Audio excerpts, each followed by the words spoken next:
Se a analogia com uma grande corporação for válida, deve conseguir explicar certos traços peculiares do cérebro.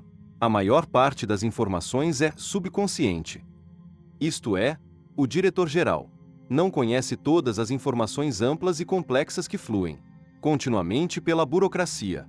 De fato, apenas uma quantidade mínima de informações chega à mesa do diretor, que pode ser comparado ao córtex Präfrontal.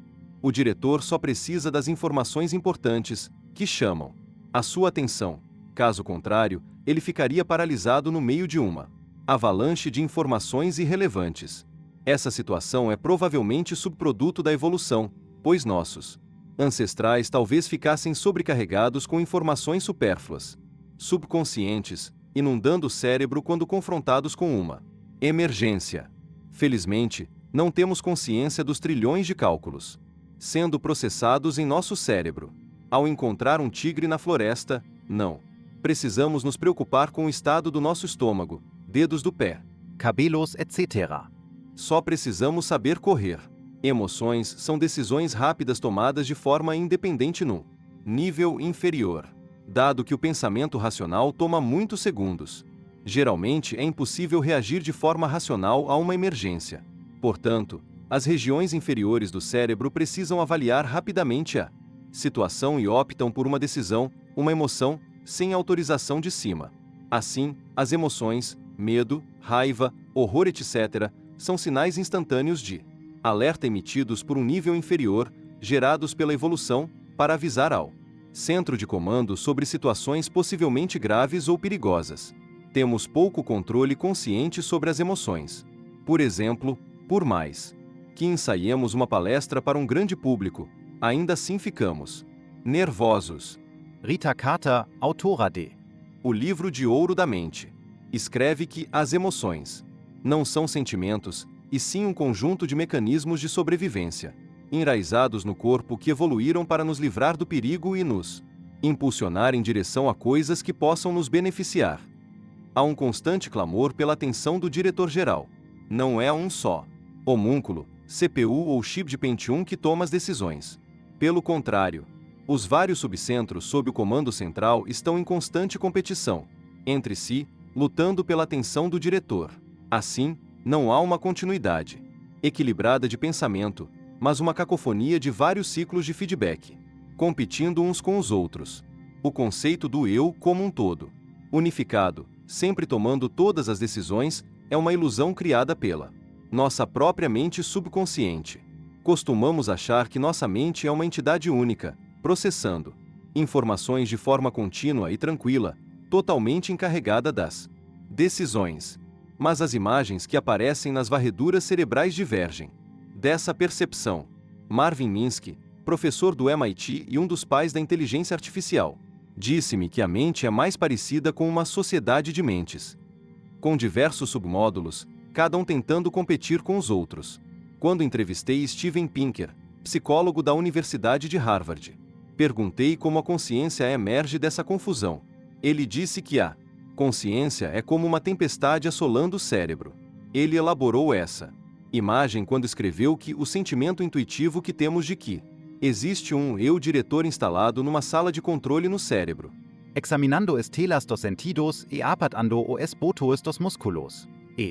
Uma ilusão. A consciência consiste em um turbilhão de eventos distribuídos pelo cérebro.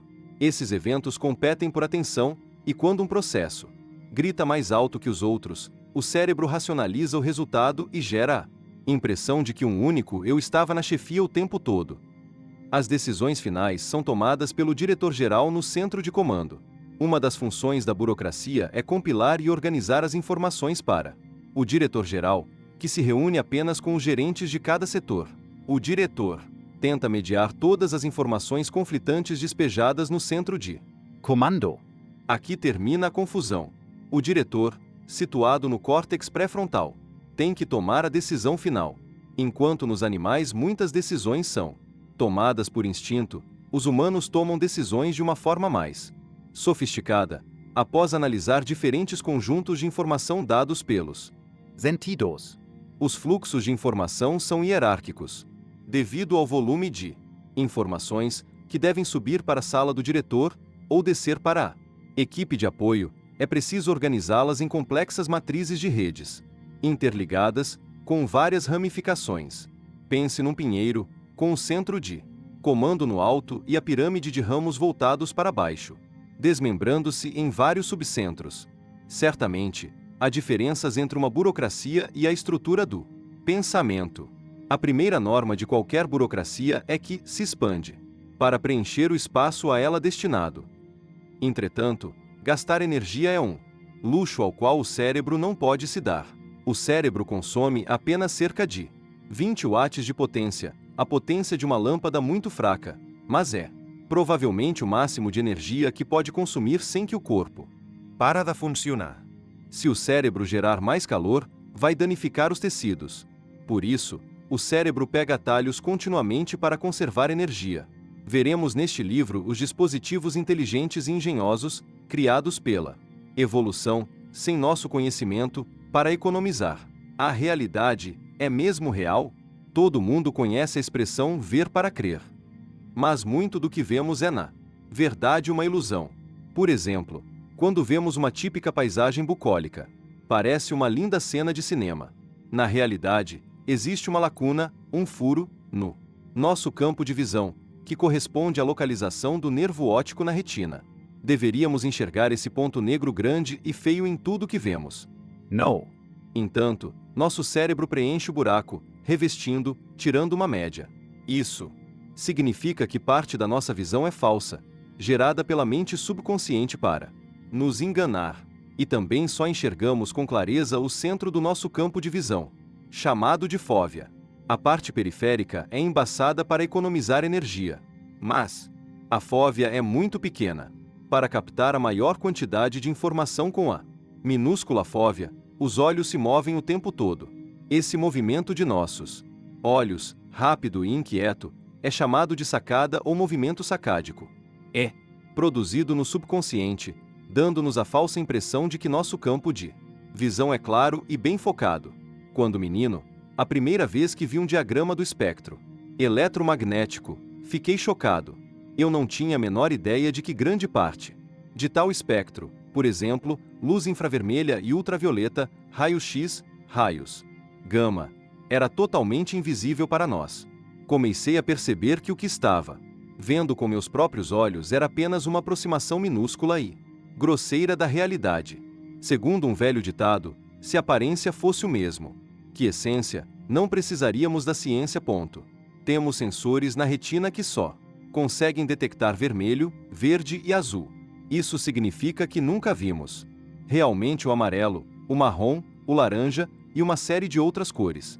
Essas cores existem de fato, mas nosso cérebro só consegue fazer uma aproximação de cada uma delas, misturando diferentes quantidades de vermelho, verde e azul. É possível constatar isso olhando muito atentamente para uma tela de TV em cores antiga. Vemos apenas um monte de pontinhos vermelhos, verdes e azuis. A TV. Em cores é de fato uma ilusão. Nossos olhos enganam também, nos levando a pensar que podemos ver a profundidade. As retinas dos olhos são bidimensionais, mas como temos dois olhos separados por alguns centímetros, os cérebros direito e esquerdo fundem as duas imagens, dando-nos a falsa sensação de uma terceira dimensão. Para. Objetos mais distantes, podemos julgar quão distante está o objeto observando seu movimento conforme movemos a cabeça. Isso se chama paralaxe. Essa paralaxe explica o fato de crianças acharem que a Lua as está seguindo. Como o cérebro tem dificuldade em compreender a paralaxe de um objeto tão distante quanto a Lua, parece que a Lua está sempre a uma distância fixa atrás de nós, mas é apenas uma ilusão causada pelo cérebro tomando um atalho. O paradoxo do cérebro dividido.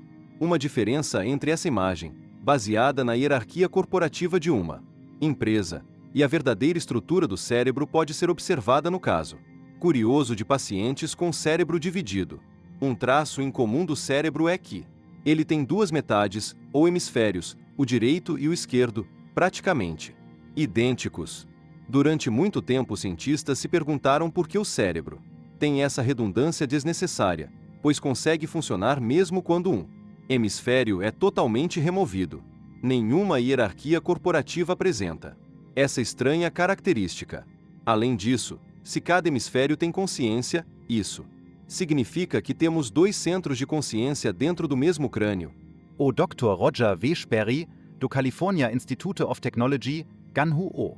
Prêmio Nobel em 1981 ao mostrar que os dois hemisférios cerebrais não são cópias exatas um do outro, e de fato desempenham funções diferentes.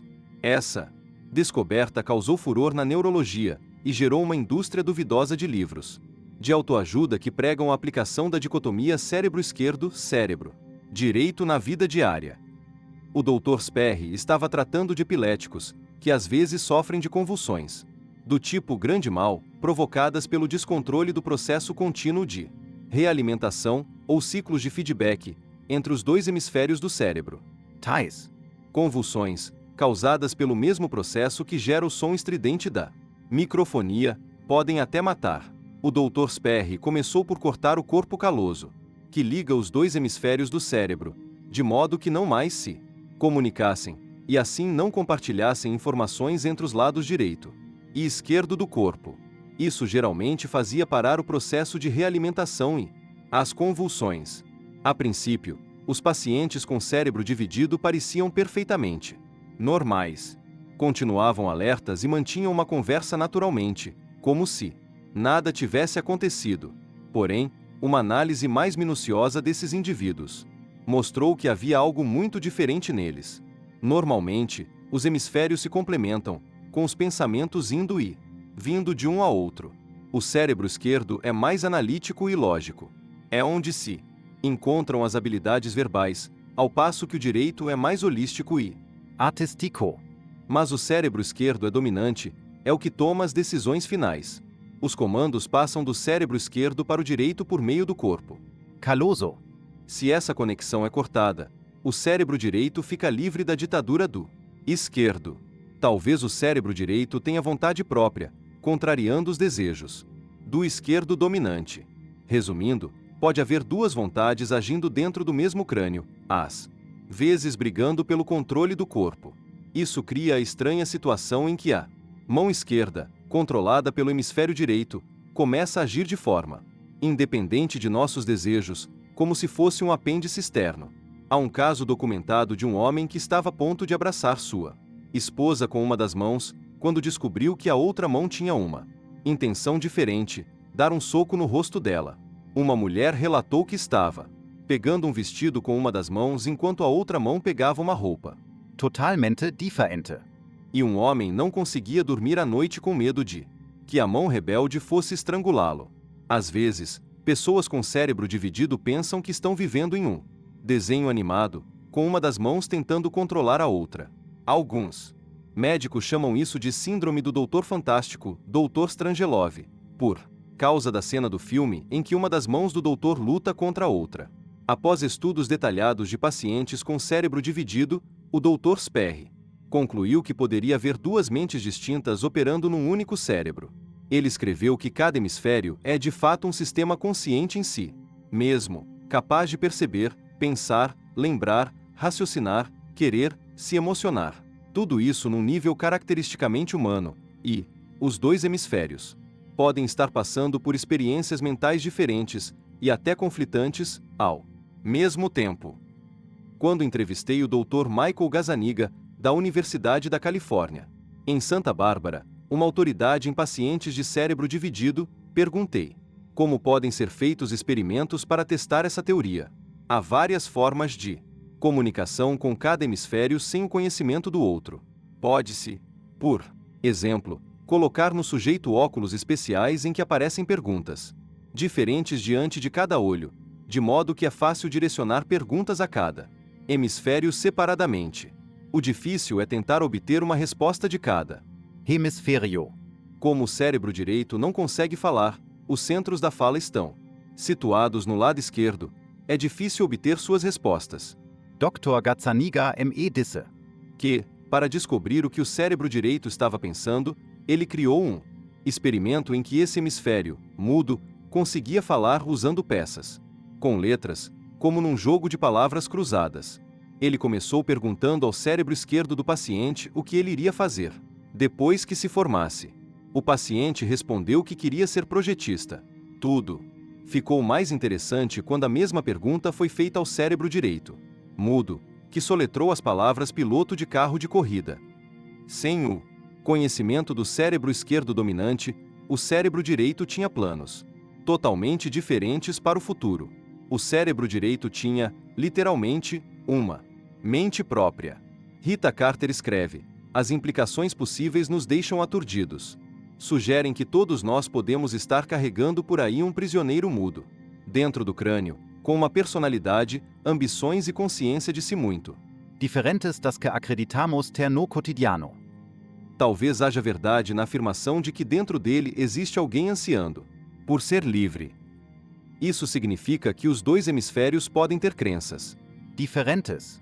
Por exemplo, o neurologista V.S. Ramachandran descreve um paciente de cérebro dividido que, ao ser perguntado se era religioso, disse que era ateu, mas o cérebro direito declarou o contrário. Pelo visto, é possível ter duas posições religiosas opostas residindo no mesmo cérebro. Ramachandran. Prossegue. O que acontece quando essa pessoa morre? Um hemisfério vai para o céu e o outro vai para o inferno? Não sei a resposta. É concebível, portanto, que uma pessoa de cérebro dividido possa ser republicana e democrata ao mesmo tempo. Se perguntarmos em quem ela vai votar, ela dirá o candidato do cérebro esquerdo, pois o direito não consegue falar. Mas dá para imaginar o caos na cabine de votação quando essa pessoa tem que usar só uma das mãos. Quem está no comando? Um dos que dedicou seu tempo e fez muitas pesquisas para entender o problema da mente subconsciente é o Dr. David A. Gleman, neurocientista do Baylor College of Medicine. Quando o entrevistei, perguntei se a maior parte dos nossos processos mentais são subconscientes, por que ignoramos esse fato tão Importante. Ele deu o exemplo de um jovem rei que herda o trono e leva o crédito de tudo o que acontece no reino, mas não tem a menor noção da enorme quantidade de assessores, camponeses e soldados necessários para manter o Trono. Nossas escolhas de políticos, cônjuges, amigos e profissões são influenciadas por coisas de que não temos consciência. Por exemplo, é um resultado muito estranho. Ele diz que pessoas chamadas Denise ou Denis tenham uma probabilidade muito maior de se tornarem dentistas, que pessoas chamadas Laura ou Laurence tenham maior probabilidade de serem advogadas. Lawyers. E. Pessoas chamadas George ou Georgiana de se tornarem geólogas. Isso significa também que o que consideramos ser a realidade é apenas uma aproximação feita pelo cérebro para preencher as lacunas. Cada um de nós vê a realidade de maneira ligeiramente diferente. Por exemplo, ele observa, pelo menos 15% das mulheres possuem uma mutação genética que lhes dá um tipo extra, um quarto tipo, de fotorreceptor de cor, e isso lhes permite distinguir entre cores que parecem idênticas para a maioria das pessoas, que têm apenas 3 tipos de fotoreceptor. Certamente, quanto mais entendemos a mecânica do pensamento, mais perguntas aparecem. O que acontece exatamente no centro de comando da mente? Quando confrontado com o obscuro centro de comando rebelde? Afinal, o que queremos dizer com consciência, se ela pode ser dividida pela metade? Equal. É a relação entre consciência e si mesmo, e consciência de si? Se pudermos responder a essas difíceis questões, talvez a resposta possa nos indicar o caminho para o entendimento de consciência não humana, a consciência de robôs e alienígenas do espaço sideral, por exemplo, que pode ser inteiramente diferente da nossa. Vamos então propor uma resposta clara para essa enganadora e complexa questão. O que é consciência? 2. Consciência, o ponto de vista de um físico. A ideia de consciência tem intrigado filósofos há séculos, mas ela tem resistido a uma definição simples até os dias de hoje. O filósofo David Chalmers Catálogo. Mais de 20.000 artigos sobre o tema. Nunca na ciência tanto se dedicaram, tanto para criar tão pouco consenso. O pensador do século XVII Gottfried Leibniz escreveu certa vez: se fosse possível ampliar o cérebro até ficar do tamanho de um moinho e andar lá por dentro, não encontraríamos a consciência. Alguns filósofos duvidam de que seja possível uma teoria da consciência. Alegam que a consciência não pode ser explicada, dado que um objeto não pode entender a si mesmo. Portanto, não temos sequer o poder mental para resolver essa questão desconcertante. O psicólogo Steven Pinker, de Harvard, escreveu: não conseguimos ver a luz ultravioleta. Não conseguimos girar mentalmente um objeto na quarta dimensão. E talvez não consigamos entender enigmas como o livre-arbítrio e a consciência. De fato, na maior parte do século XX, uma das teorias dominantes da psicologia, o behaviorismo, negou totalmente a importância da consciência. O behaviorismo se baseia na ideia de que somente o comportamento objetivo de animais e pessoas é digno de estudo, e não os estados internos, subjetivos da mente. Outros desistiram de definir a consciência e tentam simplesmente descrevê-la. O psiquiatra Giulio Tononi disse: todo mundo sabe o que é consciência. É aquilo que nos abandona toda noite quando dormimos sem sonhar e retorna na manhã seguinte quando acordamos. Embora a natureza da consciência esteja sendo discutida há séculos, pouco se concluiu, já que muitas das invenções que possibilitaram os avanços da ciência do cérebro foram criadas por físicos. Talvez seja útil usar um exemplo da física para reexaminar essa velha questão: como os físicos entendem o universo. Quando um físico tenta entender alguma coisa, primeiro reúne dados e depois propõe um modelo, uma versão simplificada do objeto de estudo, que capta suas características essenciais. Na física, o modelo é descrito por uma série de parâmetros, por exemplo, temperatura, energia, tempo. Depois o físico usa esse modelo para prever sua evolução, simulando seus movimentos. De fato, alguns dos maiores supercomputadores do mundo são usados para simular a evolução de modelos que podem descrever prótons, explosões nucleares, padrões climáticos, o Big Bang e o centro de buracos negros. Depois criam um modelo melhor, usando parâmetros mais sofisticados e continuam fazendo simulações.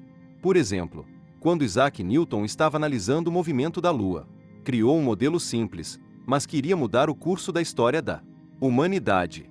Ele imaginou lançar uma maçã no ar. Quanto mais rápido a maçã fosse atirada, ele raciocinou, mais longe iria cair.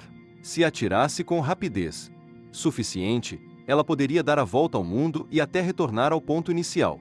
Depois Newton afirmou que esse modelo representava a trajetória da Lua, e as forças que guiavam o movimento da maçã em torno da Terra eram idênticas às forças guiando a Lua.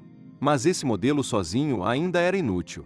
O ponto de virada foi quando Newton conseguiu usar essa teoria para simular o futuro, para calcular a posição futura de objetos em movimento. Era um problema difícil, exigindo que ele criasse um campo inteiramente novo da matemática, chamado cálculo. Usando essa nova matemática, Newton conseguiu prever a trajetória não só da Lua, mas também do cometa Halley e dos planetas.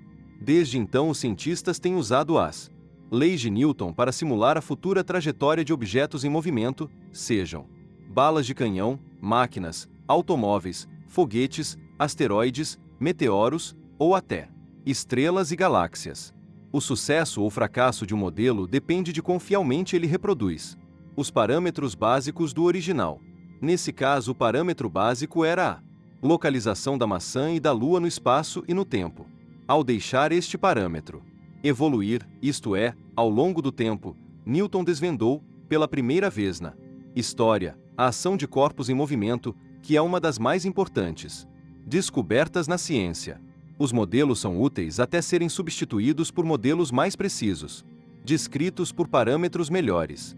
Einstein substituiu a imagem das forças de Newton agindo sobre maçãs e luas por um novo modelo baseado em um novo parâmetro, a curvatura do tempo e do espaço. A maçã não se movia porque a Terra exercia uma força sobre ela, mas porque o tecido do espaço e do tempo era esticado pela Terra, de modo que a maçã estava simplesmente se movendo ao longo da superfície de um espaço-tempo curvo. A partir disso, Einstein pôde simular o futuro de todo o universo. Agora, com computadores, podemos fazer simulações desse modelo no futuro e criar belas imagens de colisões de buracos negros. Vamos incorporar essa estratégia básica a uma nova teoria da consciência. Definição de consciência. Recolhi descrições dos campos da neurologia e da biologia para definir consciência da seguinte maneira.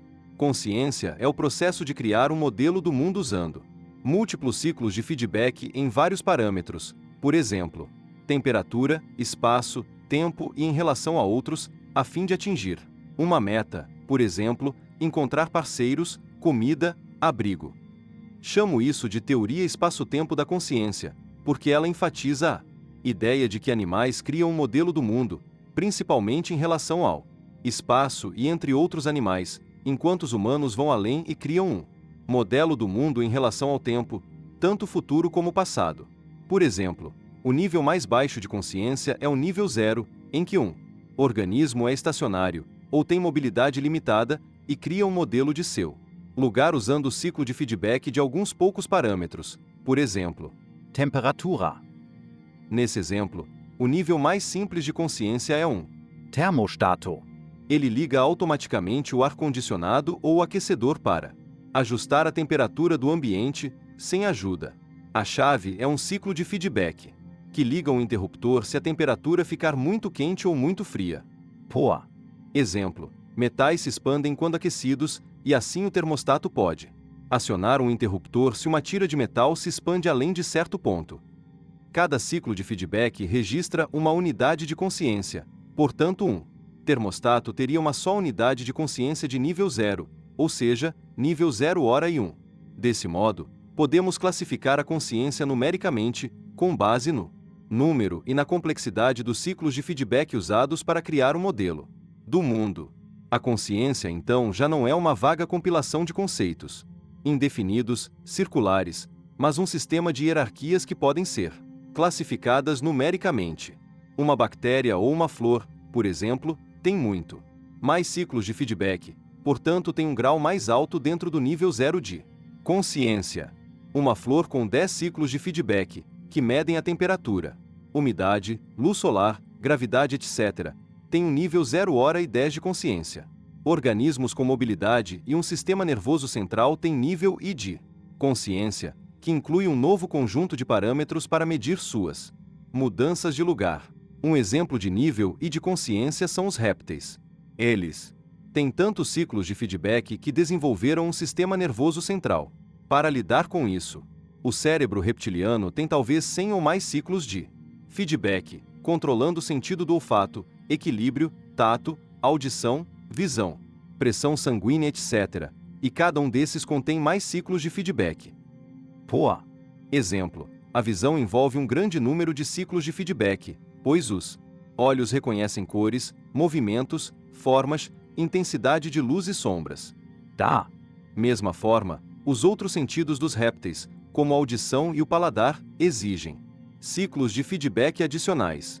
A totalidade desses numerosos ciclos de feedback cria uma imagem mental de onde o réptil está situado no mundo e onde outros animais, por exemplo, a presa, estão situados.